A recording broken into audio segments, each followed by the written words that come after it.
Okay, I don't know what today's... Hi guys, welcome to my channel or welcome back to my channel. Today we'll be talking about the romanticization of hybristophilia and what it says about our society.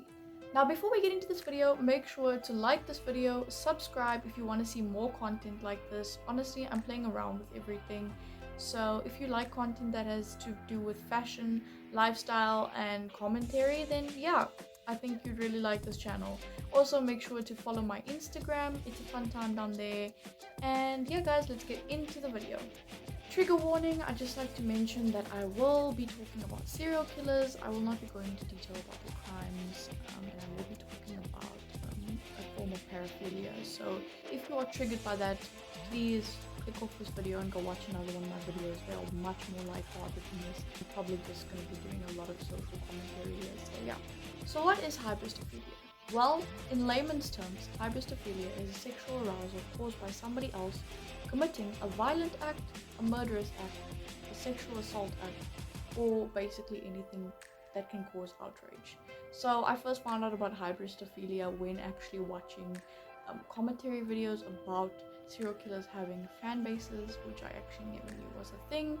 Obviously, the true crime community on Tumblr is quite prolific for having a miscommunication with people like that, because they are often seen as the ones that are part of this fan base. However, they have over the recent years tried to separate themselves from people like that.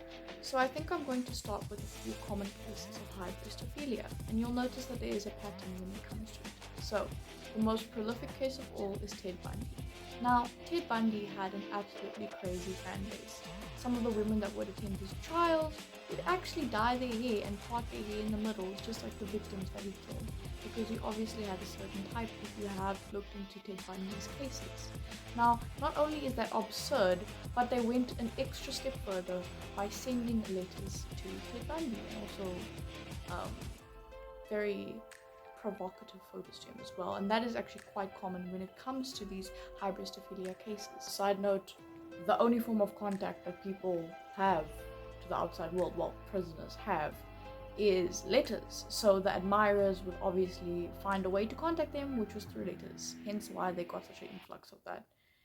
I don't understand why people would want to do this, but we go off, I guess. Just two more key things about hybristophilia that you might want to know. First and most important one is hybristophilia is actually if the person is aroused by the criminal committing the acts. Like if you have a, say for example, a favorite in a television show, it doesn't mean that you have hybristophilia. It's you actually physically seeing a crime being done and you feeling that that is exciting. That is when it starts bordering on hybristophilia.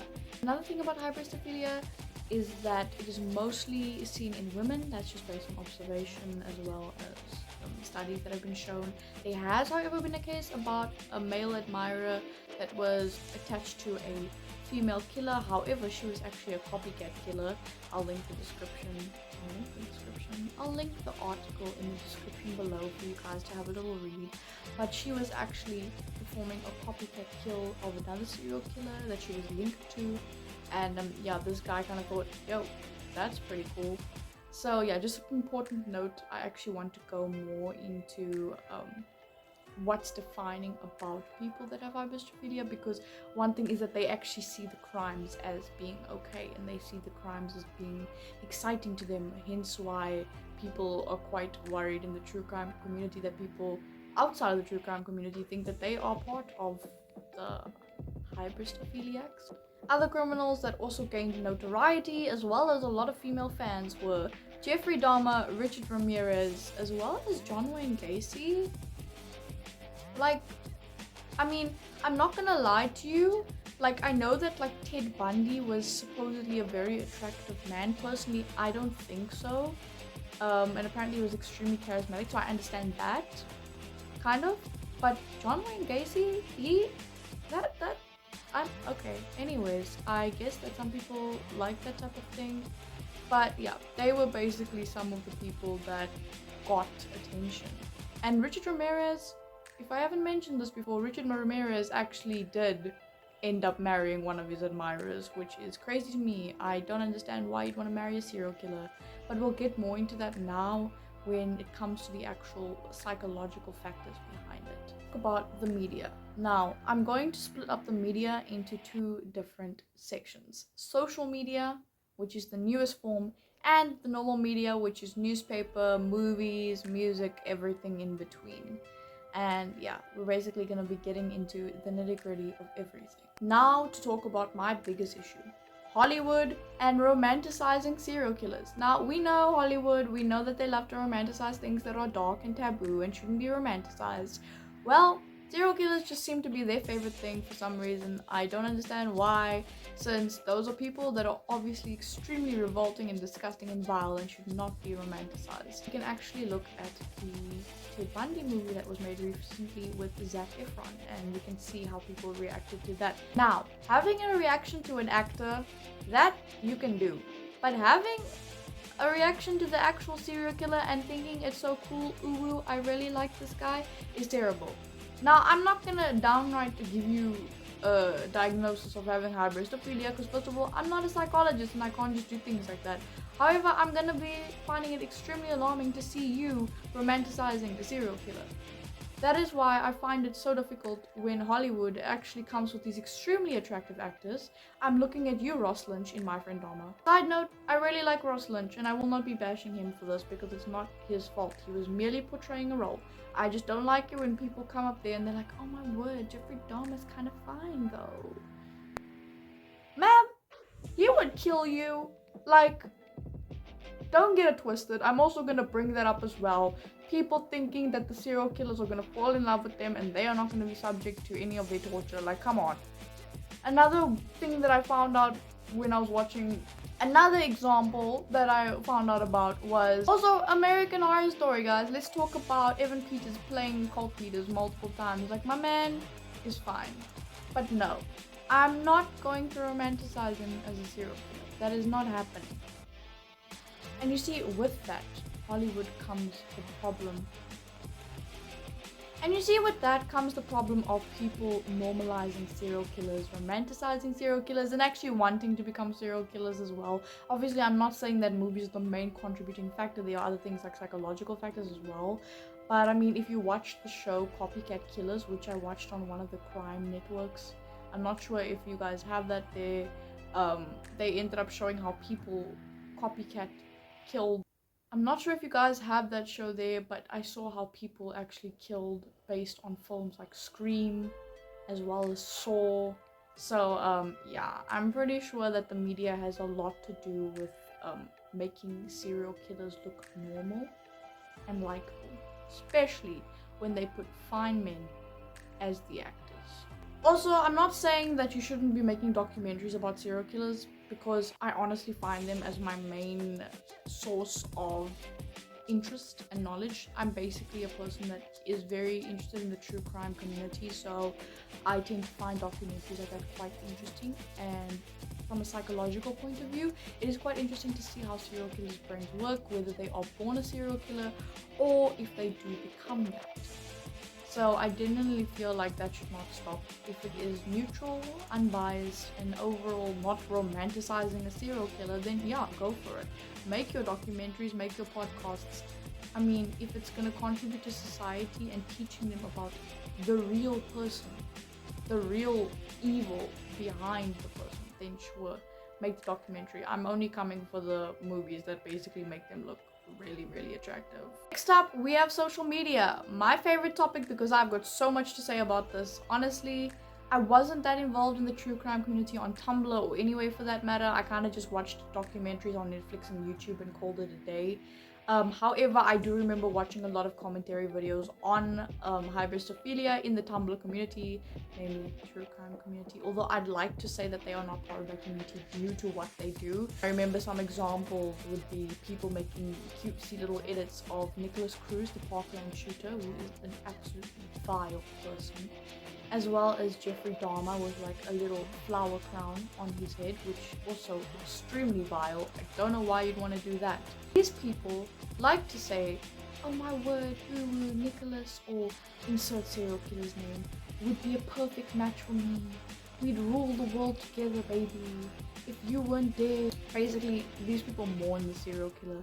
when they are dead or died. I remember reading something on Twitter when I was on Twitter, of like when Charles Manson died, and literally everybody was like, oh my gosh, Charles Manson died, my king. And I'm just like, my dude, he led to the manipulation and the murder of multiple people. Okay, well, more to the manipulation of multiple people, and then like to the murder of, obviously, Sharon Tate and the others involved. I just remember thinking, like, people actually like this? I think that was my first taste of hybristophilia in actual media. I just thought it was something that I'd read about in books or documentaries surrounding serial killers and their fan bases, because remember, I never had a term to place onto this. I don't want to call it an illness. Paraphilia. I'm just gonna stick to calling it paraphilia. The Columbine shooters that performed the Columbine school shooting are actually commonly seen as victims. Oh, another thing that you would like to know about this community is that they see the killers as victims, as poor lost souls that only did it out of the last resort, that should have never done it at all, and they could have saved them. Another thing that you need to know is that it is completely common for these people, these fans, to actually be like, you know, I could have saved you, I could have made your life so much better, you would have been so happy with me, you never would have done it, or if you had did it, you would have had me right by your side. I've seen something that has said that they were like, basically, I've actually seen somebody be like, oh, I wish I was there with you on that day so we could hold hands as you killed us both. And I'm like, hold up a minute. Why do you want to die at the hands of a mass murderer? Like, please explain to me where getting killed by a mass murderer and being his accomplice is such a fantastic thing to do. I'm genuinely concerned as well because a lot of these fans are young girls now. Now, before it was a bit older women that were actually in the age group of serial killers, but now it's these young girls that obviously have access to internet. Now I say young girls because that is what I have seen, that is all that I've seen so far when it comes to that community, and I really hate to see it. I hate to see that people actually romanticize it and that they're so impressionable at such a young age. They're already indulging in things like that are so perverted, you know. I really wish that those people that are in that get themselves out of it quickly, because it can turn into an obsession. Now here comes my problem with TikTok. Okay, first of all, I'd like to say to all the people that have TikTok, I don't have TikTok. It's a personal choice. It's not like me being like, oh, I'm so cool because I don't have TikTok and I'm so mature. No, it's just I already have so many other platforms that I'm on that I just don't have the time for another platform. I do, however, watch TikTok compilations on YouTube, if that does count, and I have seen a lot of these POVs. I'd like to dive into them more and how they cause damage, especially the mafia ones, because I really want to talk about the romanticization of the mafia and crime syndicates as well in another video. But yeah, just seeing like POV of like, I'm a killer and I'm gonna kill you, and blah, blah, blah, blah, or like, I'm a killer but I've spared your life, and I'm just like, why do people want to make TikToks like this? Like, why are you propagating a behavior like this? And I'm just, I sometimes just think to myself, is this where our society is going? Is this where the younger generation is going? Like, where they want to, like, you don't understand who you are encouraging. You don't understand who you are telling, hey, it's okay for you to just go and shoot up a school, or hey, it's okay for you to just go kill a bunch of people. It's concerning to see that it's normalized. Another thing that I found, this is literally just personally me, I know a lot of people saw the mugshot challenge. Personally, I had a friend that did it, didn't have a problem with her doing that. It was something that was going around TikTok. That's it. That's all I can amount to it. However, I personally felt that it was promoting like criminal behavior. A lot of people actually said it was like mocking abuse victims. I did see that as well, so I do see that side of the coin. But yeah, from my side, I was just like, why do people feel the need to make mugshot photos? Like, do you want to commit a crime? Speaking about obsession, Here is when hybristophilia becomes detrimental. Now, the two main reasons why hybristophilia is actually committed and is created within a person is because, number one, they want the fame and notoriety that goes with the killer or the mass murderer, and number two, they also feel that they can change this person. Now, the thing about changing a toxic person has been around since the beginning of time, whether they are a serial killer or not. People have this mentality that they can change the person, when in fact, they cannot, and they actually end up hurting themselves more as they do it. Now, what makes a person think that the serial killer is just not going to kill them? What makes them think that the serial killer is still going to just going to stop committing the crimes, that they're just going to stop being a vile person? Like, these women or these people in general just think that the serial killer is going to fall in love with them. They're just going to be this regular average Joe on the block. They're going to have a regular job, they're going to have a regular life, and they're going to be so madly in love that they just don't want to commit crimes anymore. Like, what makes you think that you're not the next victim, sweetheart? Because you're probably going to be if you keep on thinking like that. I honestly find big problems with that mentality, because if you look at a lot of toxic and unhealthy behavior in relationships, the people that are trying to fix always end up hurting and breaking themselves and losing a part of themselves. There's a famous quote that actually goes, when you find others, you lose yourself, or something to that effect. Something about like you losing yourself when you are trying so hard to find good in another. I feel that there's so much relevancy in that statement, because you are in fact losing that part of yourself. You're changing yourself in order to please this person. You think that if you are the right type and you do the right things, this person is going to just magically become an amazing person overnight. So psychologically, I find there are so many problems with that, and I hope that those people do come to a resolution that it's not cute and it's not going to work, and that person is still going to be a serial killer at the end of the day. I also feel that in society, people have an obsession with people that are broken, or broken quotation marks, and people that are actually problematic, people that are evil, and they think, I'm going to be the person that saves them, I'm going to be the person that completely changes them and gives them a 360. And yeah, I think that's just very dangerous, a very dangerous game to play when it comes to people as prolific as serial killers. So, about the fame and notoriety that gets gained when being with a serial killer. That is a very obvious one. There are some people that are in it for the cloud chasing and in it to just be the lover of the serial killer. I mean, come on, like, honestly, I know for a fact that Ted Bundy's lover actually ended up getting interviewed, and multiple times for that, so I guess it just gives you short-term and long-term success. So I definitely see why people want to do that and why they want to be involved, because I think I am acting out my fantasies. Basically, they're like, this person is so dangerous and so wild, and they're with me and I have tamed them. Once again, going back to our second point about people wanting to change these serial killers when in fact they cannot. It's just so dangerous to even think about wanting to get that type of publicity. But I guess whether publicity is good or bad, it's publicity, and people like that. There's some people that are willing to become morally corrupt just to gain publicity, which is not something that is uncommon here in society today. People are actually doing a lot of taboo and dark things in order to gain fame.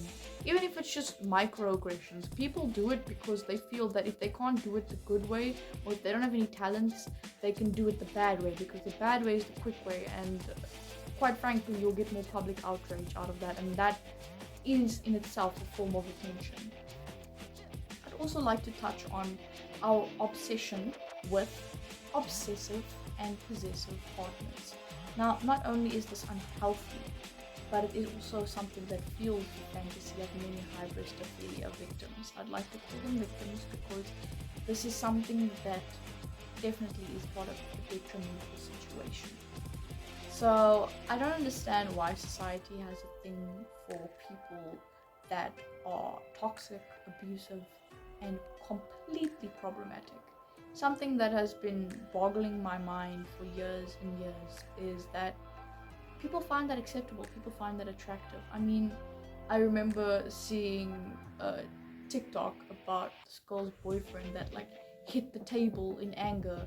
And instead of, being kind of scared and just genuinely, freaked out by that, she was like, oh my word, he's so attractive. He's so hot when he does that. And I'm like, I don't think that's attractive, ma'am. I think that's unhealthy. And I think that there's a line that needs to be drawn. I don't understand as well the romanticization of abusive relationships, because for people that are actually in abusive relationships, it's not all fun and games. It's not a movie where you can just press pause or the director can say cut and then the scene's over and you're not there anymore. Something that really upsets me as well is these fangirls going on about these serial killers, and then the victims that actually survived and the victims' families just being extremely traumatized and triggered by seeing other people paint somebody that almost killed them or killed their family member as heroic and attractive and just overall an amazing person that shouldn't be in the place that they are in. I just think that it gets to a point where you start questioning, where do our morals lie as a society? Like, where do we go from here? Is it gonna get worse or is it gonna get better due to the amount of awareness being brought to cases of hybristophilia? Are people still going to continue to romanticize these serial killers? Are more serial killers going to emerge because of this trend and because they think that they will gain fame and notoriety? I actually know that there are a lot of cases of serial killers or mass murderers, especially mass school shooters, saying, I just wanted attention, or I just wanted fame, and I wanted to be this person that commits this act that is so, it shakes the world, it impacts the world, and they do that, but at what cost? The cost of the lives of other people and the hurt and pain of the victims and their families.